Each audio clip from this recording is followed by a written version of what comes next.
Your phone buzzes, another deadline looms, and the pressure feels endless. This constant state of alert is the soundtrack of modern life. But what if you had an internal operating system designed 2,000 years ago to navigate this chaos with calm clarity? The Roman Emperor Marcus Aurelius wrote, "You have power over your mind, not outside events. Realize this, and you will find strength." That is the core promise of Stoic philosophy. This ancient wisdom offers not an escape from stress, but a way to outsmart it from the inside out. We will explore how to filter the world through the dichotomy of control, learning what is truly yours to command. We will uncover the practice of cognitive reframing, transforming obstacles into advantages, and we will build a foundation of unshakable resilience, turning pressure into peace. You will gain a complete mental toolkit to disarm anxiety and reclaim your focus. How does an emperor's personal diary hold the key to handling a stressful Tuesday? What if your biggest frustrations could become your greatest teachers? What single shift in perspective could change your entire experience of stress? The single most important distinction in Stoicism is between what is within our power and what is not. This is the dichotomy of control, the very first filter a Stoic applies to any situation. It is not about giving up, but about focusing your energy with surgical precision. Your own judgments, your impulses, your desires and aversions, these are your domain. Everything else, from the weather to the stock market to what someone says about you online, ultimately is not. The philosopher Epictetus, a former slave, put it with brutal clarity in his handbook. He wrote, "Some things are up to us and some are not up to us. Our opinions are up to us, and our impulses, desires, aversions. Not up to us are our body, our property, our reputation, our public office." Modern stress so often comes from trying to command the things on that second list. We exhaust ourselves trying to control the uncontrollable, and in the process, we surrender control of the one thing we truly own, our inner world. Consider a traffic jam. You are running late and the cars are not moving. The traffic itself is not within your power. Honking your horn, feeling your blood pressure rise, and cursing the delay, these are all attempts to exert control over an external event. They only add a layer of internal suffering to an already frustrating situation. The Stoic shift happens the moment you stop fighting the reality of the traffic. You accept the jam as a fact. Your power then activates. You can choose to use the time, perhaps by listening to an audiobook or organizing your thoughts for the meeting you are heading to. The external event remains identical, but your internal reality transforms from one of frantic resistance to one of calm resourcefulness. The same principle applies to a negative comment online. You cannot control what another person types, but you hold absolute power over whether you let it ruin your hour, your day, or whether you simply observe it, note its lack of usefulness, and scroll on without granting it authority over your peace. So take a moment and look back at your last week. Can you list 3 things that caused you stress that were, in truth, outside your direct control? Perhaps a project deadline moved unexpectedly, a colleague was rude, or a flight was cancelled. Now recall how you reacted. Did you pour your energy into fighting the unfightable? This simple act of sorting your experiences through this ancient filter begins to rewire your relationship with the world. It builds a mental muscle that turns chaos into clarity. What if your mind could become an impenetrable fortress, regardless of the chaos outside? This is the powerful Stoic ideal of the inner citadel.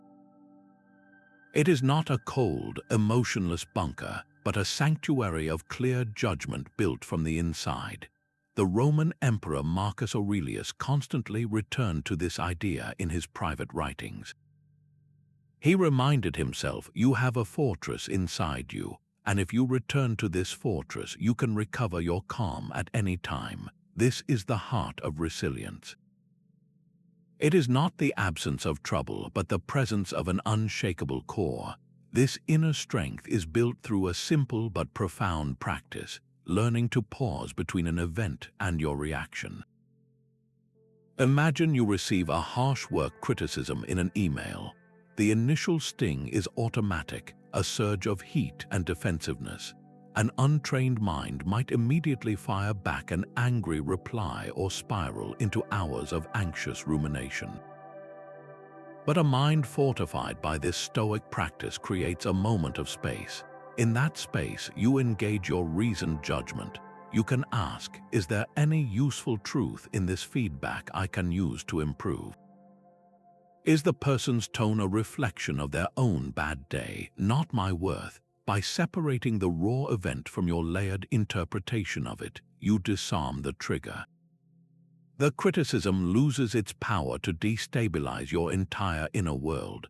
You process it logically, not emotionally, and choose a response from a place of strength, not fear.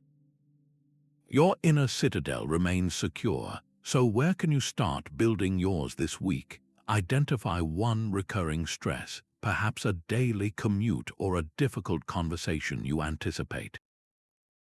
Commit to meeting that situation not with automatic frustration, but with a conscious return to your inner fortress. Remind yourself of what is truly within your power in that moment.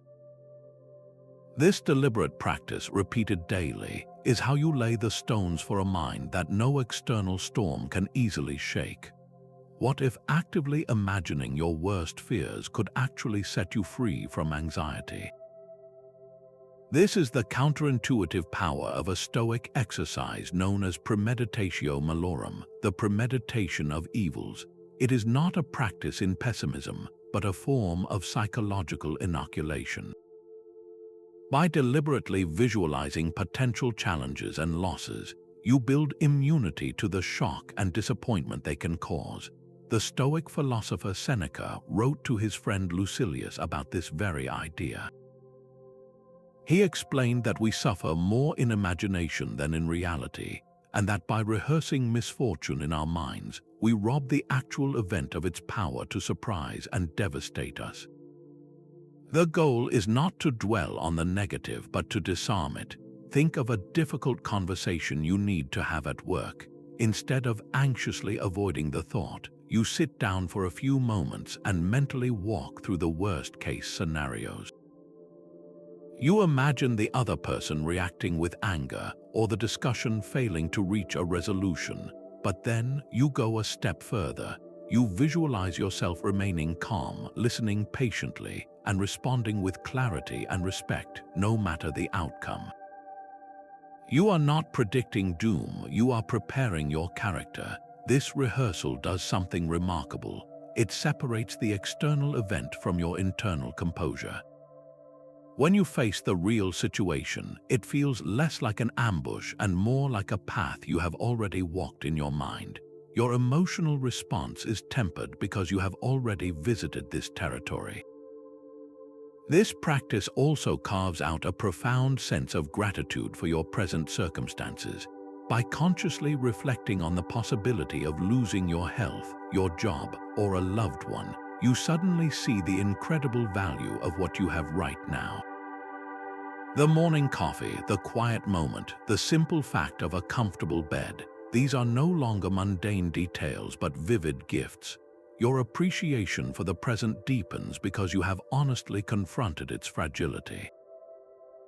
So let us try this for just 2 minutes. Bring to mind a common worry, something that quietly nags at you. Now close your eyes and let the scenario play out in your mind. See the details, hear the words, feel the initial sting of that fear coming true. Then shift your focus. Watch yourself in this mental movie, not as a panicked victim, but as a person of calm reason. How would that version of you breathe? What would they say? How would they act with intention? This mental rehearsal is not summoning trouble.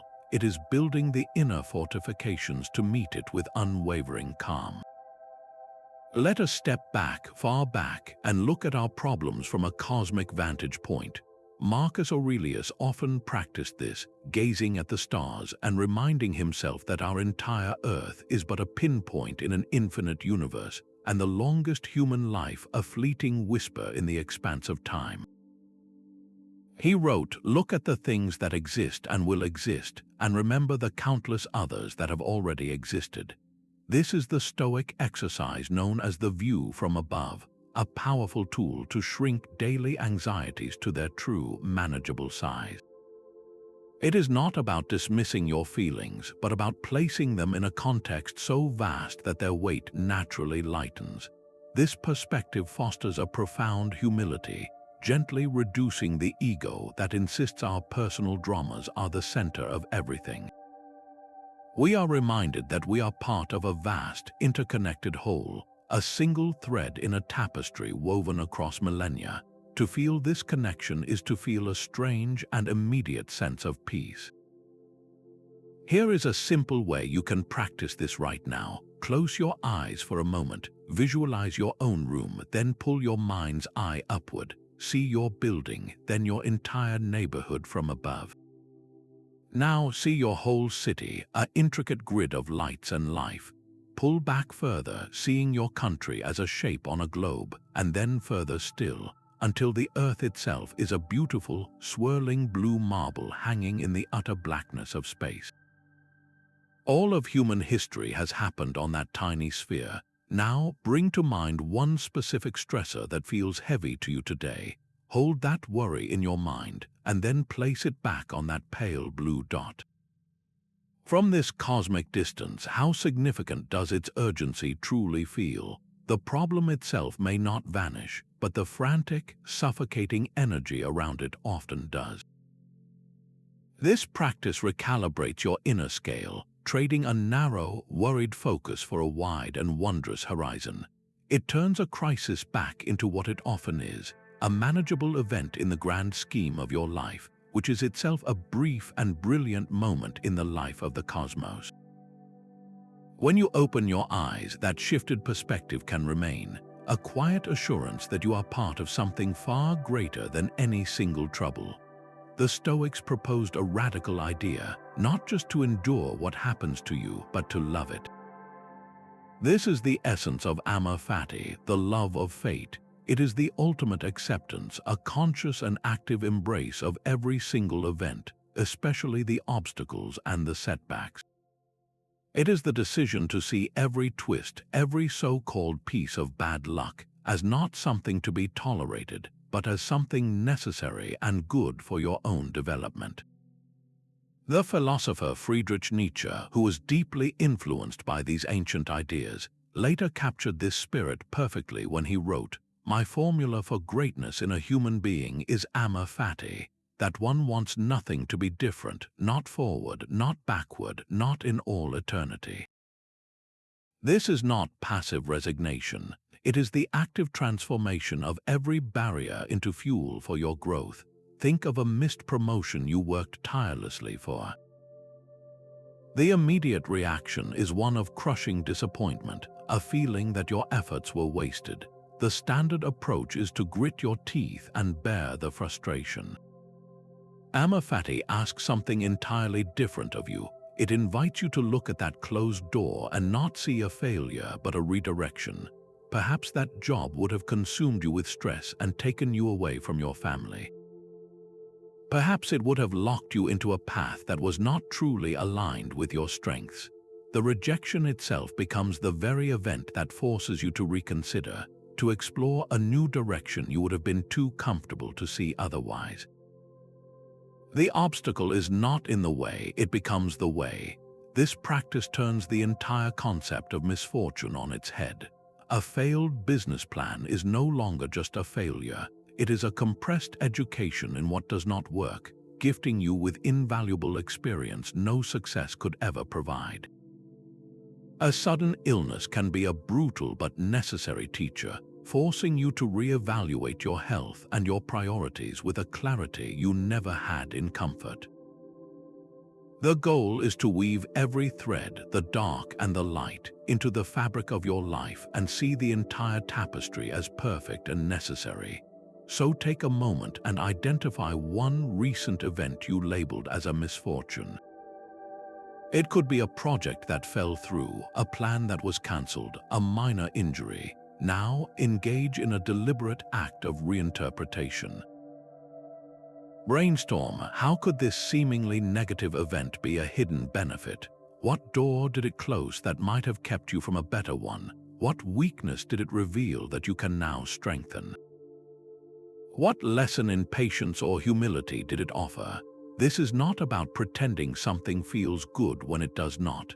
It is about trusting that the universe is not your enemy, and that every single thing that happens is raw material for building a life of profound strength and purpose.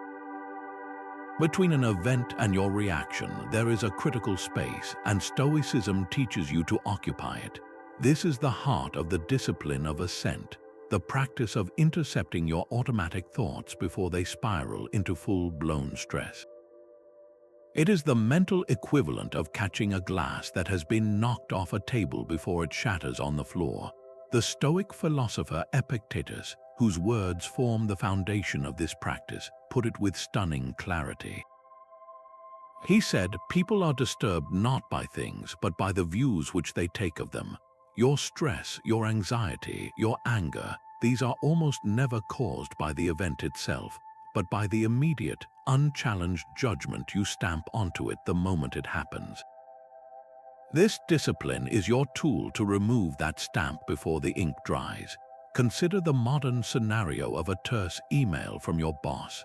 The initial impression, the automatic thought, might scream, "I am in trouble," or "they are disappointed in me."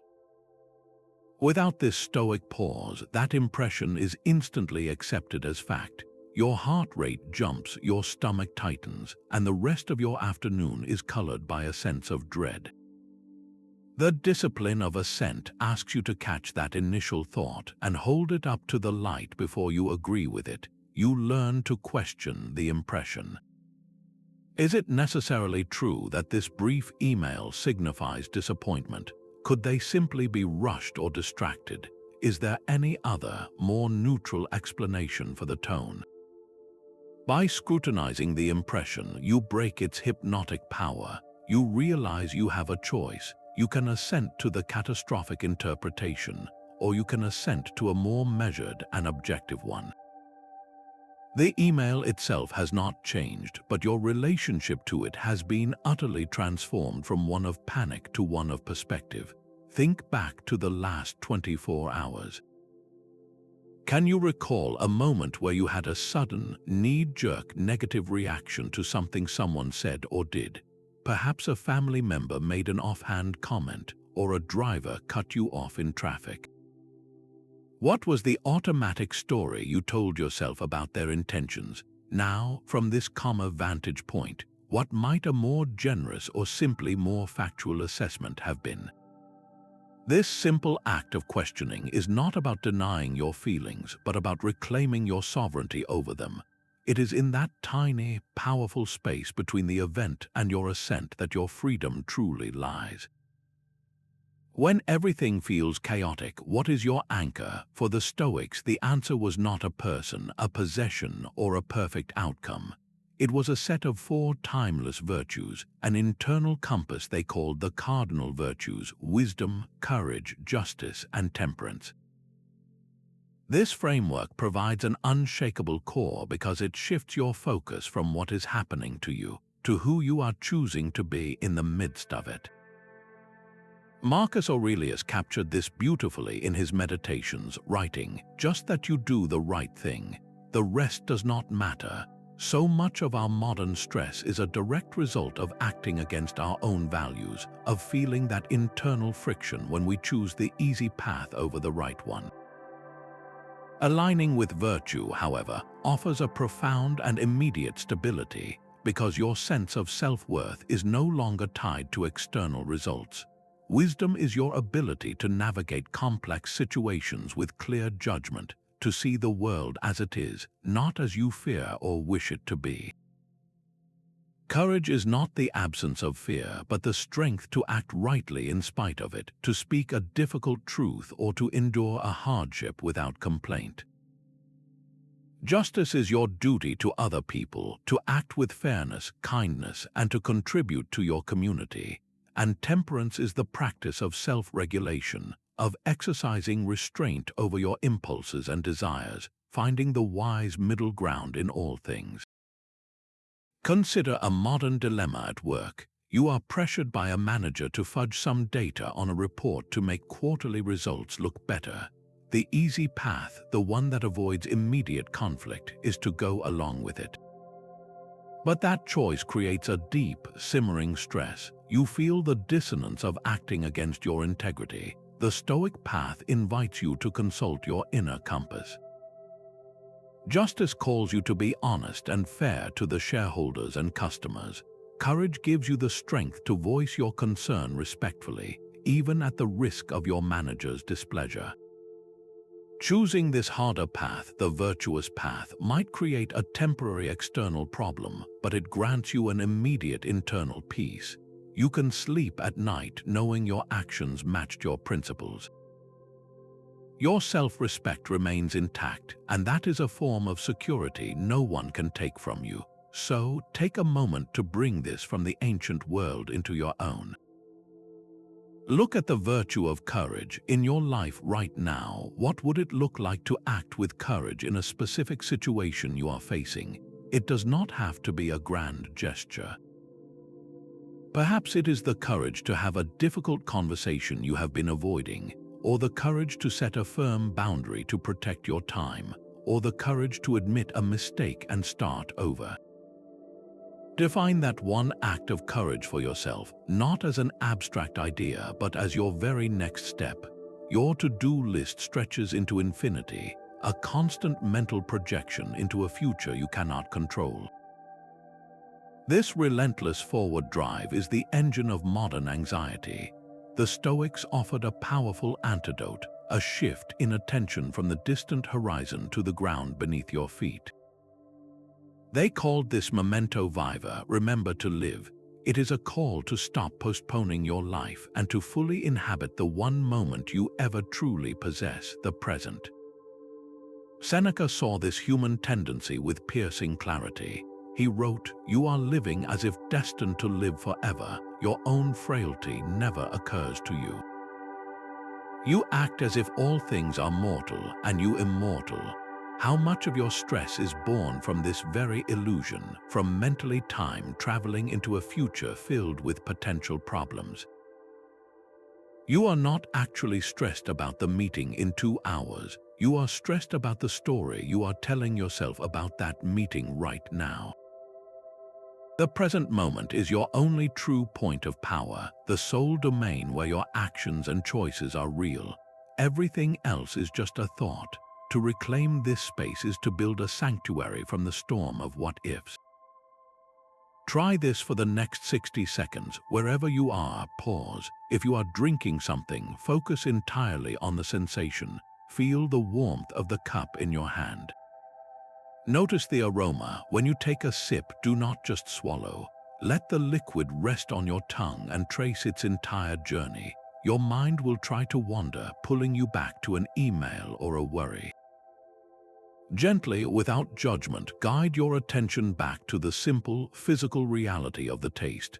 That act of returning again and again is the heart of the practice. It is not about emptying your mind, but about choosing to fill it completely with what is actually happening, rather than with the ghosts of what might. This is not a retreat from responsibility, but a way to engage with your life with far greater clarity and calm. So today, make a simple commitment. Choose one routine moment, perhaps when you wash your hands or wait for a traffic light to change.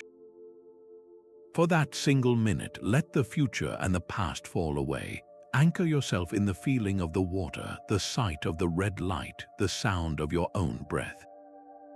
In that small, deliberate act of presence, you are not just remembering to live, you are finally building a life that cannot be stolen by yesterday or held hostage by tomorrow.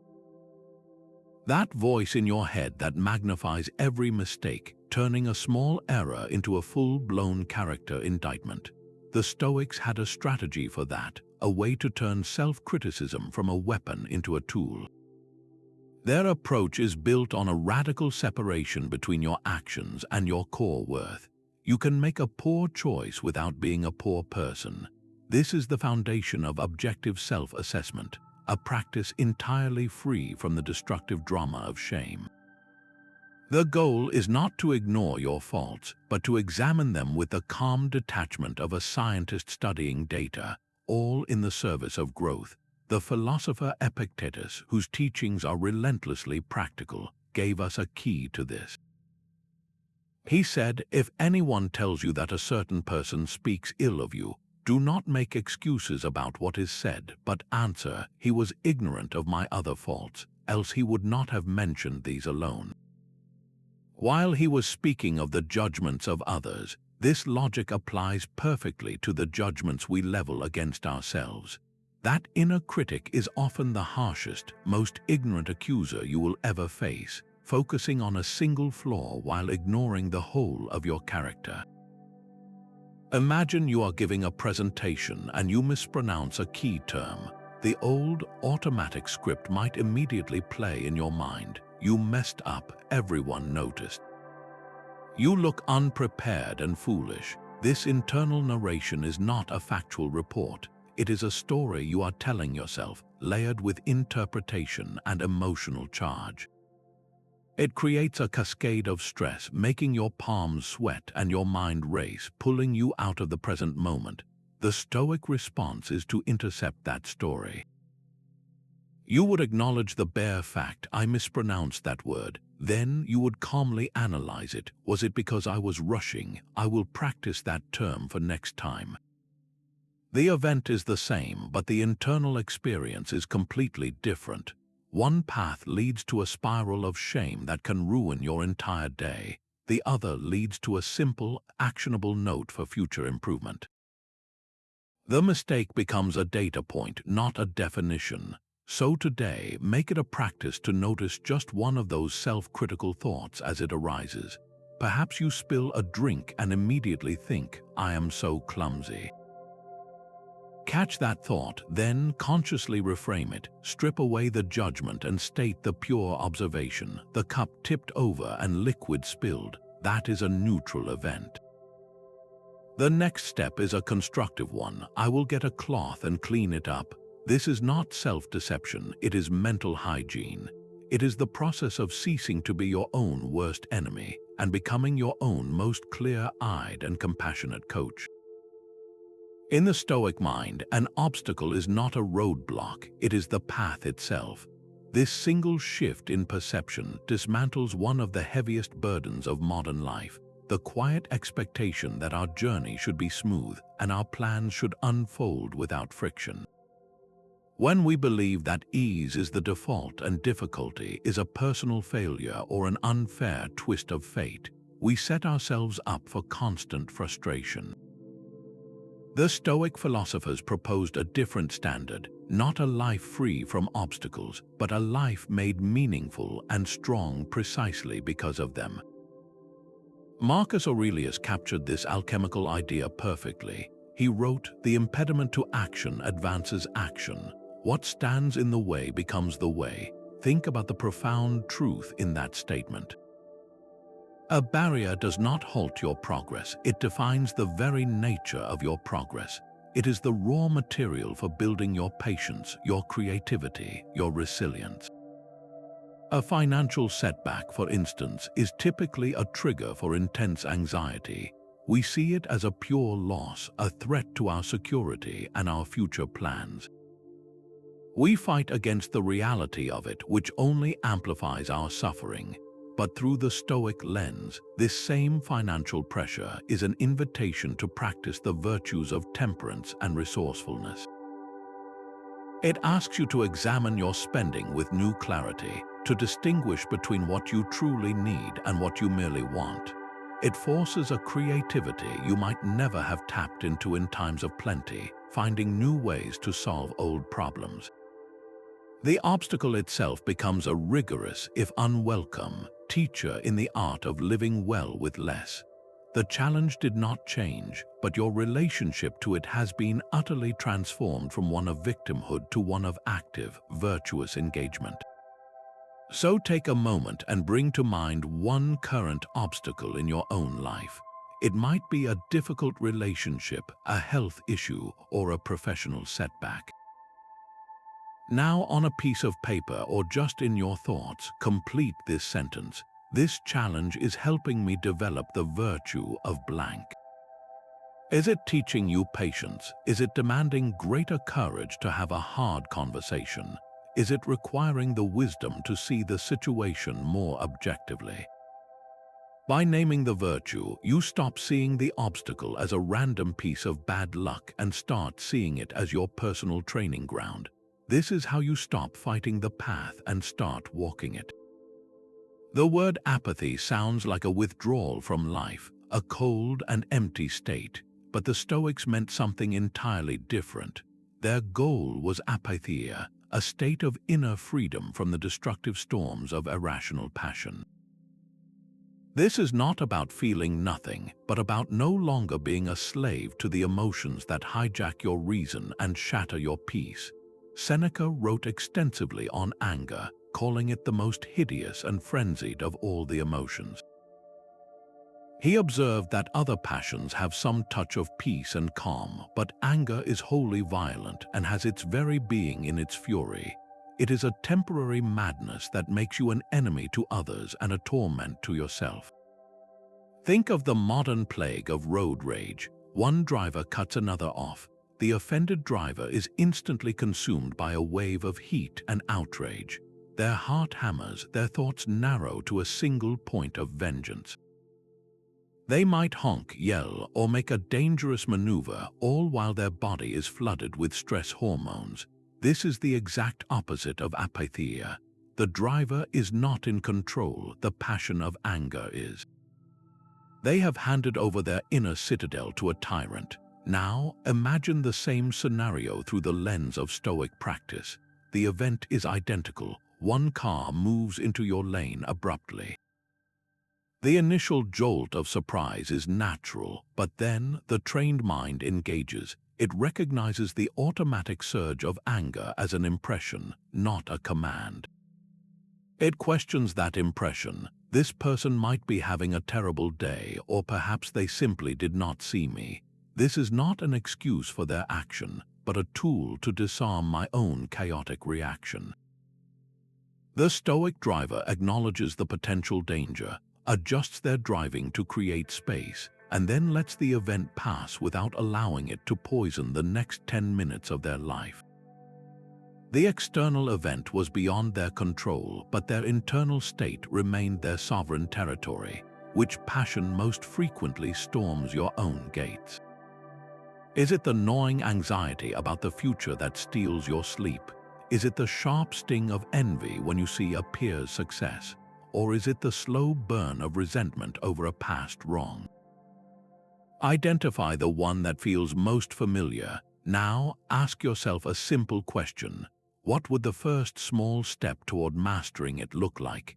It might be as simple as noticing the physical sensation when it arises, the tightness in your chest or the clenching of your jaw, and naming it.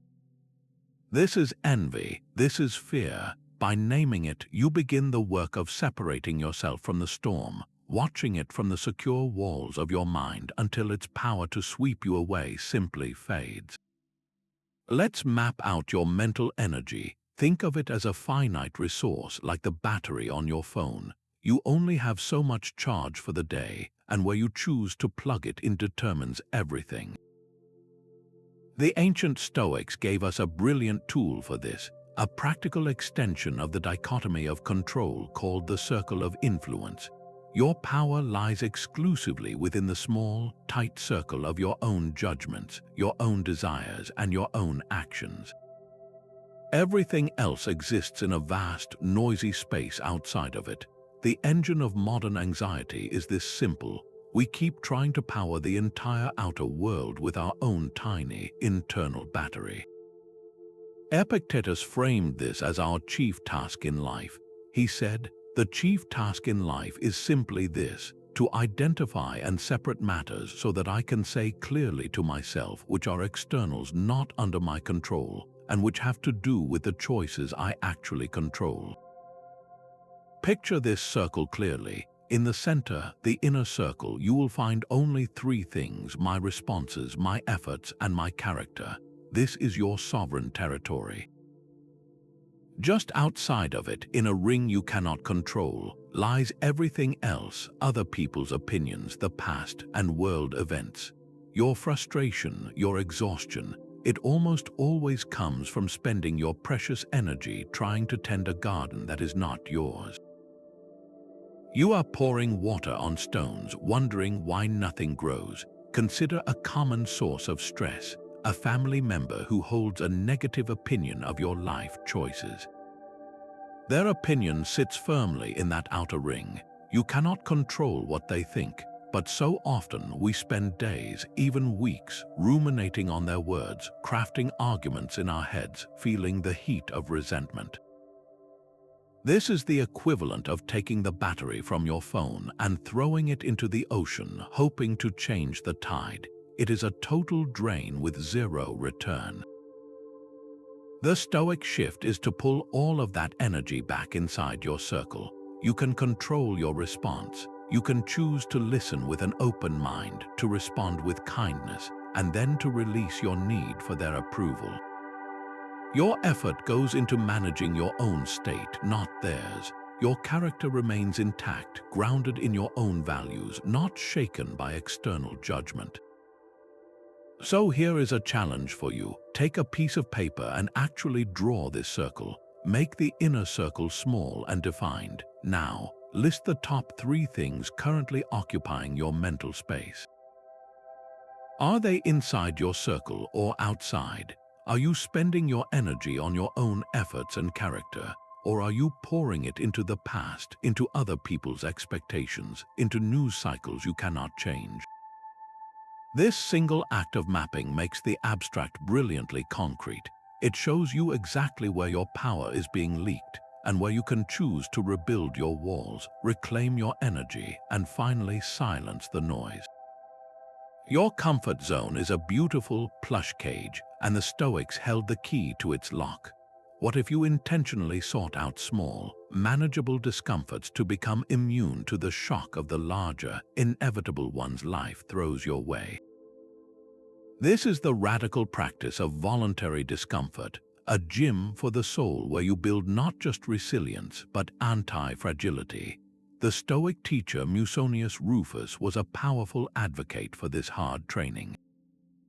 He argued that luxury makes the soul weak, while hardship and challenge are what build its strength, comparing it to a soldier who trains in full armor to be ready for the battles to come. The purpose is not to punish yourself, but to rob comfort of its quiet tyranny over your mind. You prove to yourself through direct experience that you can handle cold, hunger, or inconvenience, and that this handling makes you stronger. You become like a bone that strengthens under stress, rather than a china cup that shatters at the first drop. It is about making your spirit anti-fragile, gaining from volatility instead of being broken by it. The examples are simple and accessible. It could be taking a walk in brisk weather without a heavy jacket, just to feel the chill and observe that it does not harm you.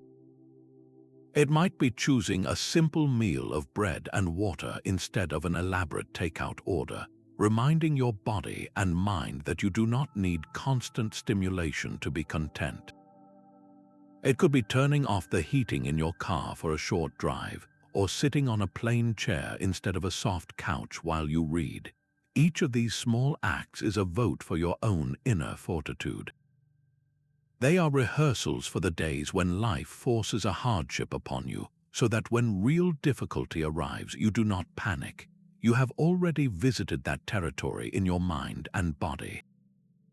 You have felt the minor strain and watched yourself endure it, so before this day ends, choose one small, safe form of voluntary discomfort for yourself. Will you take a colder shower for the final 30 seconds? Will you skip a snack you do not truly need? Will you walk a longer route home in the fresh air? This single, deliberate act is not about deprivation. It is a quiet declaration that your peace is stronger than your comfort. Your phone pings with a critical message, and your fingers instantly fly to the keyboard to fire back a reply. In a world of instant reactions, the most powerful tool is a deliberate pause. This is the Stoic pause, a conscious breath, a moment of intentional silence you insert between a triggering event and your response. It is in that tiny, fertile space that your freedom and your rationality truly live. Seneca understood this deeply when he advised that the best cure for anger is a delay. He wrote, "When you are angry, say nothing, do nothing until the complexion of your mind has time to change." That delay is not weakness, it is the ultimate act of self-command. Imagine you have just received that critical feedback from a colleague. The initial impression is a hot wave of defensiveness, a story that screams, "This is unfair, they are attacking me." Without the pause, that story writes your next action, an email full of justifications or a sharp, relationship-damaging comment. But when you invoke the Stoic pause, you create a sanctuary in the storm. You feel the surge, and instead of being swept away, you take one breath. In that breath, you separate the raw event from the layers of meaning you are about to add. The pause allows you to reclaim your role as the author of your response, rather than the puppet of your initial impression. So here is a simple technique you can use the very next time you feel that surge of stress or anger. In that moment, whisper these 3 questions to yourself. Pause. This is an impression. Is it true? What is the virtuous response? The first word, pause, is your emergency brake. It physically stops the momentum. The second phrase, this is an impression, reminds you that your initial feeling is not a fact, but a piece of data to be examined. The third question, is it true, forces your rational mind to engage, to look for evidence and alternative explanations. And the final question, what is the virtuous response, shifts your entire focus from winning an argument to acting with integrity. Would a courageous person respond this way? Would a wise person? This 4-step check takes only seconds, but it transforms you from a reactor into a sovereign actor, turning a potential breakdown into a moment of profound personal strength. The Stoics did not see death as morbid, they saw it as the ultimate motivator. This is the heart of Memento Mori, the remembrance of death. It is not a dark obsession with the end, but a bright light cast upon the present, a practice that instills a profound sense of urgency and perspective. By consciously holding the finite nature of our time, we cut through the fog of trivial worries and see our lives with startling clarity. Marcus Aurelius offered a simple, powerful question to guide this practice. He wrote, "Keep in mind that you ought to behave in life as you would at a banquet. As something is being passed around and it comes to you, stretch out your hand and take a portion politely. It goes past you, do not hold it back. It has not come yet, do not project your desire toward it, but wait until it comes to you. Do this with everything in life. Do every act of your life as if it were your last. Imagine applying that final filter to your choices. How would you speak to your family if this evening were your final conversation? What task would you prioritize if this afternoon were your last? This is not about creating panic, but about unlocking a deep and immediate gratitude for the ordinary moments we so often overlook. The warmth of a bed, the taste of a meal, the sound of a loved one's voice, these become vivid and precious when viewed through this lens. A powerful way to integrate this into your daily routine is to use the end of the day as a mini memento mori. As you lie in bed before sleep, ask yourself one simple question. If today had been my last, would I be content with how I lived it? Did my actions align with my values? Did I offer kindness? Did I spend my energy on what truly matters? This nightly reflection is not a harsh judgment, but a gentle calibration. It shines a light on the gap between the life you are living and the life you wish to lead, creating a quiet, persistent nudge to close that distance. So take a moment now and ask yourself this.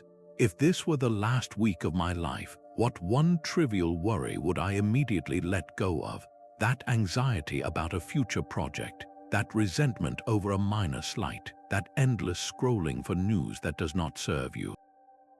Name it, and in naming it, you begin the work of releasing its hold, making space for what remains when all the noise finally falls away. The secret to reducing stress is not getting everything you want, but learning to want less. This is the core of the Stoic discipline of desire, a practice that asks you to become a careful gatekeeper of your own longings. Every desire you entertain is a vote for what you believe will make you happy, and the Stoics propose a radical audit to align your wants only with what is truly good, virtuous, and within your power. The philosopher Epictetus, who began his life in chains, understood this economy of the soul better than anyone. He wrote, "Wealth consists not in having great possessions, but in having few wants."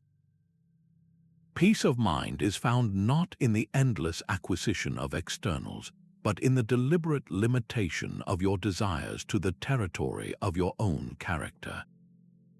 Modern life is a factory of manufactured wanting. It sells you on the desire for a newer car, a larger home, more social media followers, the constant approval of others. Each of these wants functions like a hidden subscription service, deducting small payments of your attention and contentment, creating a state of perpetual dissatisfaction. You achieve one goal, and the horizon of desire simply moves further out, ensuring the chase never ends. Contrast the exhausting stress of keeping up with the Joneses with the quiet contentment of a life oriented toward character and contribution. The first is a race on a treadmill where your worth is measured against an external, moving target. You buy the new car, and for a week there is a thrill, but then you see your neighbor has a newer model, and the old anxiety returns. Your peace becomes contingent on something you do not ultimately control. The second path, the Stoic path, turns inward. Your desire shifts from wanting a flashy job title to wanting to do your work with excellence and integrity. Your goal is not to be praised, but to be praiseworthy. This internal focus generates a deep and self-renewing satisfaction because its source is your own choices and efforts, things that are always within your reach. Your contentment is no longer held hostage by the world's ever-changing opinions, so bring this into your own life for a moment. Take a piece of paper and list 3 desires you are actively pursuing right now. Perhaps it is a promotion, a romantic relationship, or a particular possession. Now look at each one and ask a simple, powerful question. If I achieve this, will it bring me a lasting and authentic peace, or will it simply create a new, more sophisticated set of wants? Is the object of my desire rooted in something outside my control, like another person's decision or the fluctuations of the market? Or is it aligned with the development of my own virtue, my courage, my wisdom, my capacity to contribute? This is not a call to abandon ambition, but to refine it, to ensure your precious energy is invested in desires that truly pay a dividend of peace. Much of our stress comes from other people. The constant friction of conflicting opinions, frustrating behaviors, and perceived slights can drain your energy and poison your peace. Stoicism offers a powerful reframe, not by changing others, but by transforming your perception of them. The core of this shift lies in a simple but demanding practice, withholding your immediate judgment. Every person you meet is acting from their own framework of reasoning, a logic that makes perfect sense to them, even if it appears flawed or misguided from your perspective. They are pursuing what they believe to be good, just as you are. Marcus Aurelius offered a constant reminder of this duty in his private meditations. He wrote, "You have to assemble your life yourself, action by action, and be satisfied if each one achieves its goal as far as possible, and no one can prevent you from doing that. But there will be some external obstacle, which does not necessarily mean a conflict, just a difficulty with one of the materials, so adjust your perception and then continue. Your duty is to tolerate the misguided and teach them without anger.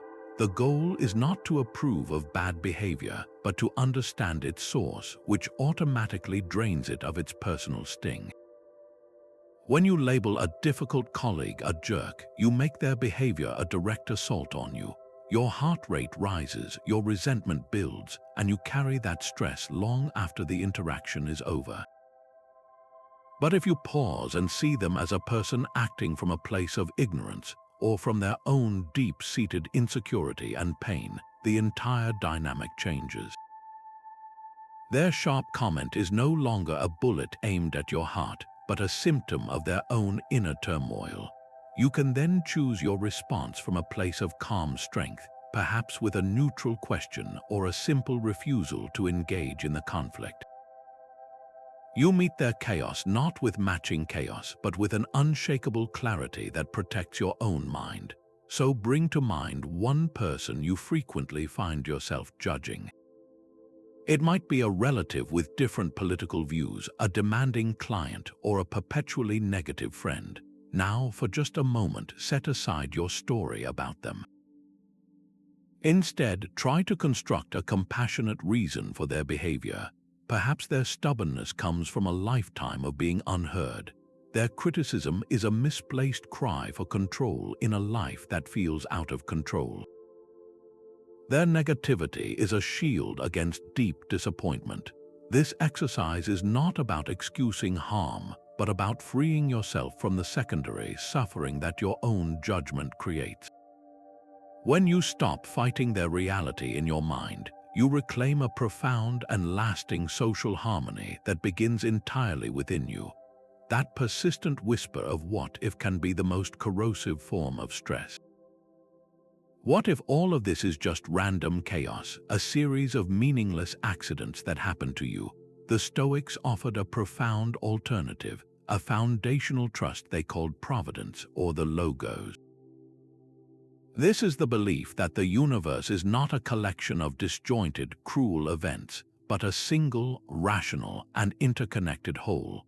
To trust in Providence is to believe that everything that occurs, from the most joyous to the most painful, is woven into a coherent fabric of existence. Marcus Aurelius anchored himself in this belief constantly. He wrote, "Accept the things to which fate binds you, and love the people with whom fate brings you together, but do so with all your heart." This is not a passive resignation to a predetermined script. It is an active trust that your life, with all its twists and turns, is part of a grander, intelligible pattern. Think of a tapestry being woven. From your perspective, the view from behind the loom, all you can see is a chaotic mess of tangled threads, knots, and loose ends. It looks messy, confusing, and even ugly. You cannot discern any pattern or purpose in the apparent disorder right in front of you. This is the limited human view of our own lives. We see the single thread of a lost job, a broken relationship, an unexpected illness, and it looks like a mistake, a flaw in the fabric. But the Stoic asks you to trust that there is another side to this tapestry. From the cosmic view, the finished side, every single one of those seemingly random threads and knots is essential to a breathtakingly beautiful and intricate design. The dark thread of loss gives depth to the brighter colors of future joy. The knot of a setback provides the necessary texture that makes the smooth sections shine. You cannot see the full picture yet because you are still in the middle of the weaving. This trust in a rational universe fundamentally alters your relationship with adversity.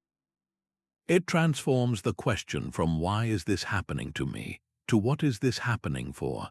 The stress of feeling like a victim of random chance begins to dissolve, replaced by the calm curiosity of a participant in a meaningful story. Take a moment and cast your mind back. Can you identify one event in your own past that felt like a pure disaster in the moment, a tangled knot with no purpose? Perhaps it was a rejection from a school you desperately wanted to attend, or a project that failed spectacularly. Now trace the thread forward. Did that closed door force you onto a different path where you discovered a talent you never knew you had? Did that failure teach you a lesson in humility that made you a better leader or a better partner years later? The benefit or the lesson is often only visible in the rearview mirror. The practice is to learn to extend that same trust forward, to meet the next tangle of threads not with panic, but with the quiet assurance that it, too, is part of the beautiful and rational whole. The ancient Stoics closed each day with a quiet ritual of reflection, a practice that can transform your nights from a time of anxious replay into a space of peaceful resolution. This is the evening review, a dedicated moment to sit with the day that has passed, not to punish yourself, but to learn from it and consciously let it go. Seneca described his own version of this habit in a letter to his friend Lucilius. He wrote, "When the light has been removed and my wife has fallen silent, I examine my entire day and go back over what I have done and said, hiding nothing from myself, passing nothing by." This is not an exercise in self-criticism, but in clear-eyed, compassionate accounting. Its purpose is twofold: to acknowledge your progress in living according to your virtues, and to identify the specific moments where you can grow, turning today's stumbles into tomorrow's stability. Think of it as mental hygiene, a way to brush away the psychic debris of the day so you can rest with a clear and quiet mind. The structure is beautifully simple and takes only a few minutes.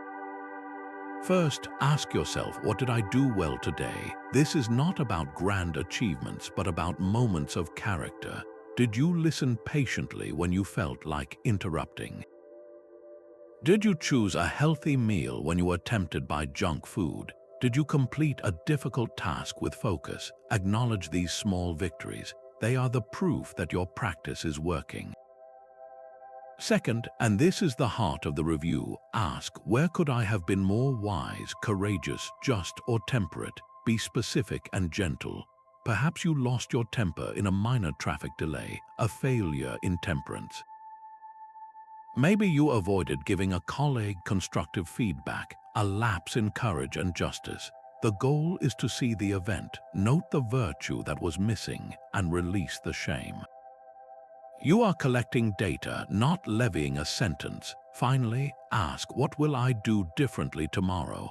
This turns reflection into forward motion. If you were impatient today, your intention for tomorrow might be to take one deep breath before responding to a frustration. If you were unjust in a judgment, your intention might be to assume a more generous motive in someone else. This closes the loop, transforming a review of the past into a plan for a better future. Before you sleep tonight, give yourself the gift of just 5 minutes. Find a quiet space and walk through these 3 questions. This single, simple act is how you stop carrying the weight of yesterday into the dawn of tomorrow. Stoicism draws a radical line between what is truly good and what is merely indifferent. This ancient framework insists that real goodness exists in only one place: the excellence of your own character, your wisdom, your courage, your justice. Everything else, from the money in your bank account to the health of your body to the opinions others hold of you, falls into a separate category known as preferred indifference. They are called preferred because it is perfectly rational to want them, to choose health over sickness, comfort over hardship. but they are called indifferents because they possess no inherent power to make you good or bad, happy or miserable. Your virtue or lack of it is determined solely by how you choose to use them. The philosopher Epictetus, with his typical clarity, offered a brilliant analogy. He said that wealth is like a costume or a prop in a play. It is given to you for the performance. You can use it well or you can use it poorly, but the quality of your acting, the strength of your character on stage, is what the play is truly about. The prop itself is indifferent. This single distinction has the power to dismantle the entire engine of modern stress, which so often comes from chasing external markers of success as if they were the source of life itself. Consider two people. The first has accumulated great wealth but is perpetually anxious about losing it, jealous of those who have more, and miserable in their relationships because their character is not built on a foundation of virtue. The second person lives with modest means, yet they are content, generous with what they have, and face difficulties with a resilient and calm spirit. The first person has the preferred indifferent of wealth but lacks the true good of a virtuous character. The second may lack the preferred indifferent in abundance, but they possess the only thing that actually creates a good life. Their peace is internal and unshakable, not contingent on the fluctuating stock market or the fickle praise of others. Your stress does not come from lacking external things, but from believing you need them to be happy. So bring to mind one external goal you are intensely pursuing right now. Perhaps it is a specific salary, a certain number of followers, or a particular level of recognition in your field. Now ask yourself this revealing question. Is my sense of peace and self-worth secretly tied to the achievement of this goal? If you were to never reach it, would you see yourself as a failure, or could you still hold your head high, knowing your value lies in the effort, the integrity, and the character you displayed along the way? This inquiry is not meant to kill your ambition, but to purify it. It frees you to pursue your goals with passion, yet remain whole and undisturbed regardless of the outcome. Stoicism is not a solitary philosophy. It sees you as a vital part of a larger human community, an essential limb of a single body. This ancient idea is called Sympatheia, the profound interconnectedness of all people and all things. To feel stressed and isolated is to forget this fundamental truth, to see yourself as a single, separate thread desperately trying to hold its own against the wind. But when you recognize you are woven into a vast and living tapestry, the burden of facing the world alone simply dissolves. Your purpose expands from mere self-preservation to active contribution. Marcus Aurelius framed this with beautiful logic, writing, "That which brings no benefit to the hive brings none to the bee." Your well-being is inextricably linked to the well-being of the whole. Every act of service, no matter how small, is not a departure from your own interests, but a direct investment in them. Think of the last time you genuinely helped a colleague succeed with a difficult task.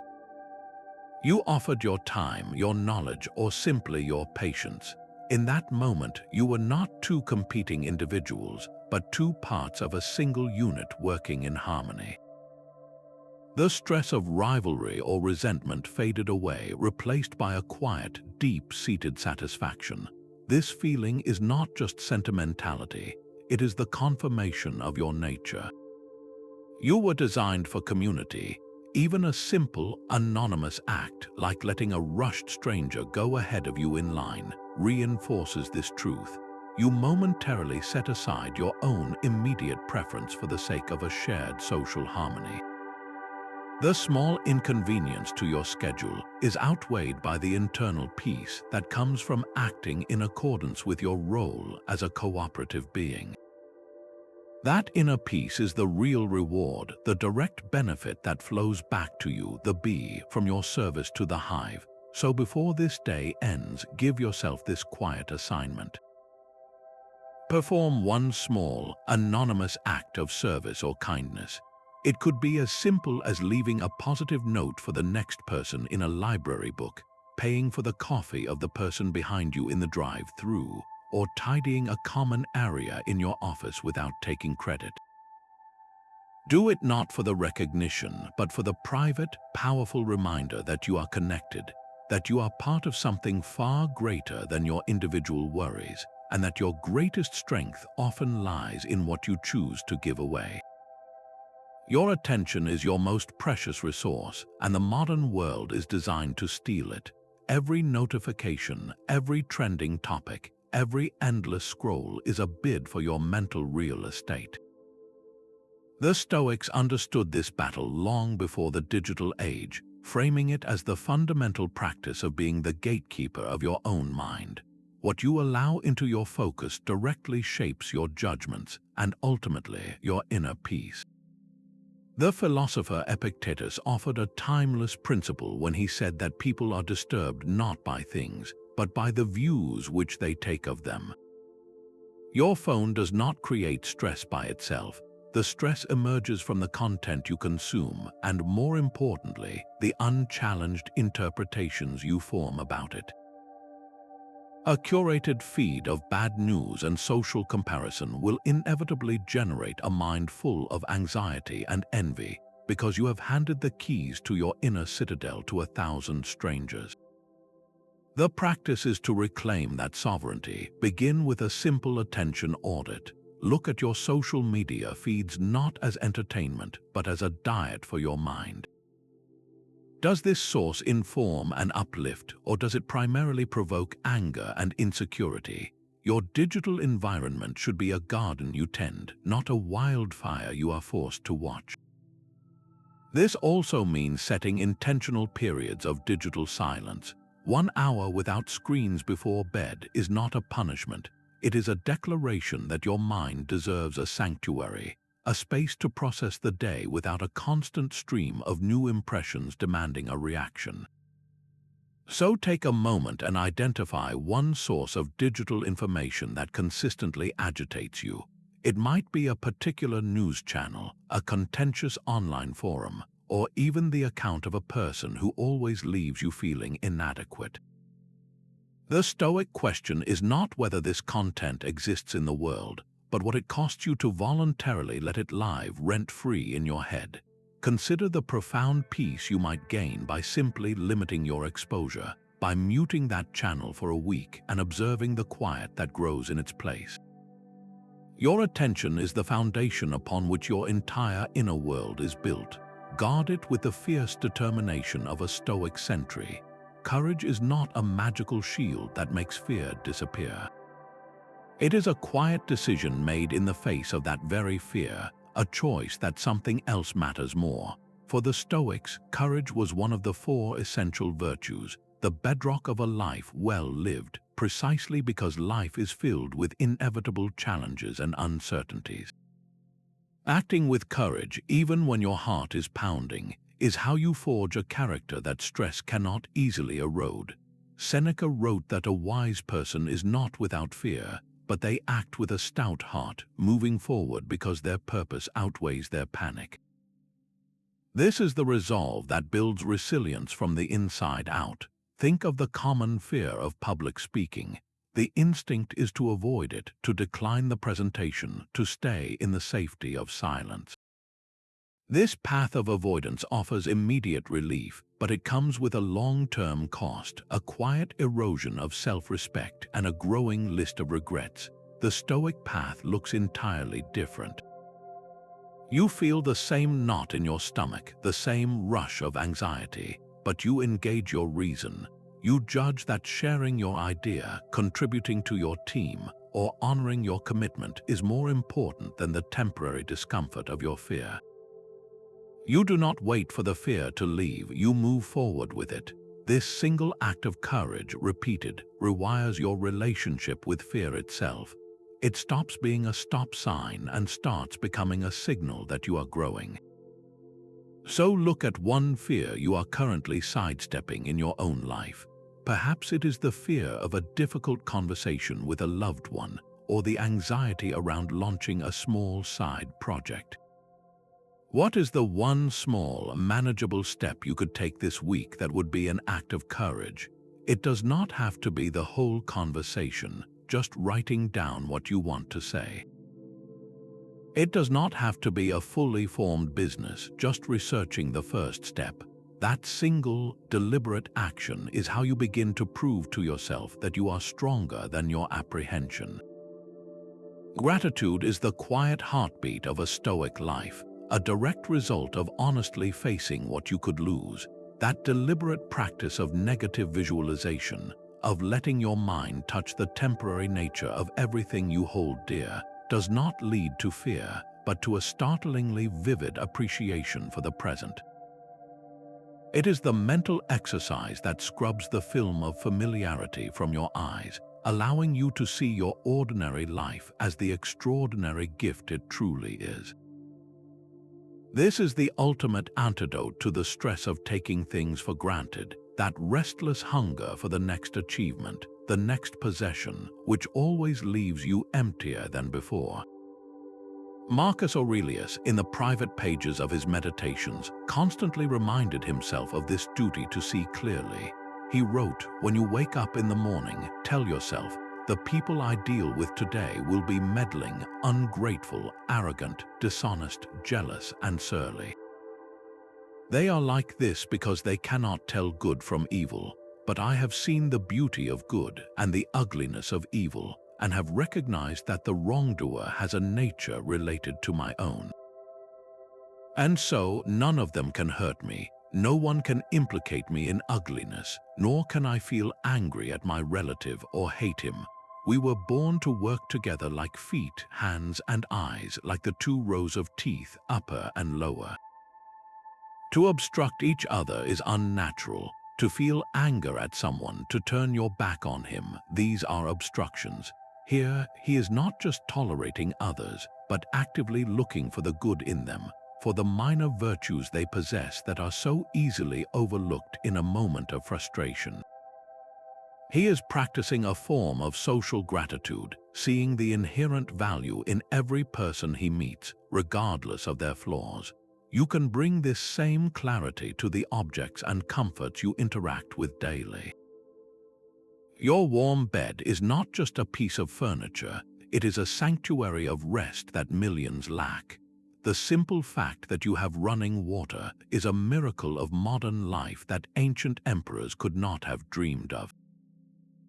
The food in your refrigerator represents a security that has been rare throughout human history. When you consciously connect these comforts to their potential absence, their value ignites in your mind. A powerful way to cultivate this is a nightly gratitude list, but with a specific Stoic twist. As you lie in bed, instead of just naming 3 things you are thankful for, take a moment with each one to acknowledge its fragile, temporary nature. For instance, you might be grateful for your health today. Acknowledge that this is a temporary state, a gift for this moment. You might be grateful for a conversation with a friend. Remember that all relationships are on loan from fate. You might even be grateful for the functioning technology you used. Recognize its inevitable decay. This is not morbid, it is liberating. It forces you to hold each blessing lightly, appreciating it fully precisely because you know it will not last forever. This practice transforms gratitude from a passive feeling into an active, daily recommitment to the life you are actually living. So, for the next 3 nights, give this a sincere try. Keep a notebook by your bed, and before you sleep, write down 3 specific things, no matter how small, that you appreciated today. As you write each one, silently add the phrase, "and I know this is temporary." Feel the shift that occurs, the deep, resonant peace that comes from loving what you have without the desperate need to cling to it forever. This is how you build a foundation of contentment that no external circumstance can easily shake. Your mind is not a passive bystander to the chaos of modern life, but an active architect of your peace. We have traveled through the core strategies of the Stoic operating system, from the foundational filter of the Dichotomy of Control to the unshakable Inner Citadel, from the psychological inoculation of negative visualization to the cosmic perspective that shrinks our anxieties to their true size. The common thread is a radical shift from trying to control the uncontrollable external world to mastering your internal realm. Stress is not something to be eliminated from the outside in, but a force to be managed from the inside out, through the deliberate focus on what is truly yours, your judgments, your efforts, and your character. This ancient toolkit transforms obstacles into fuel and the present moment into your only point of power. The philosopher Epictetus, who knew the depths of hardship, offered a final, unifying key to this entire practice. He taught that happiness and freedom begin with one clear understanding, that some things are up to us and some are not. Until you can separate these realms in your heart, you will remain frustrated, trapped by desires for what you cannot have and aversions to what you cannot avoid. Your liberation starts the moment you stop fighting the traffic and start choosing how to use the time you are given. This is not a philosophy to be admired from a distance, but a practice to be lived in the small moments of your day. Do not feel you must adopt every technique at once. The most powerful step is always the first one. Choose just a single practice from our journey, perhaps the evening review to close your day with clarity, or the Stoic pause to reclaim your reactions, or simply the conscious return to your inner citadel when you feel overwhelmed. Start there today. We would love to hear which Stoic strategy resonated most deeply with you. Share your chosen practice in the comments below. Your insight might be the very thing that helps another person find their own path to calm, building a community of modern minds learning to walk this ancient, freeing path together.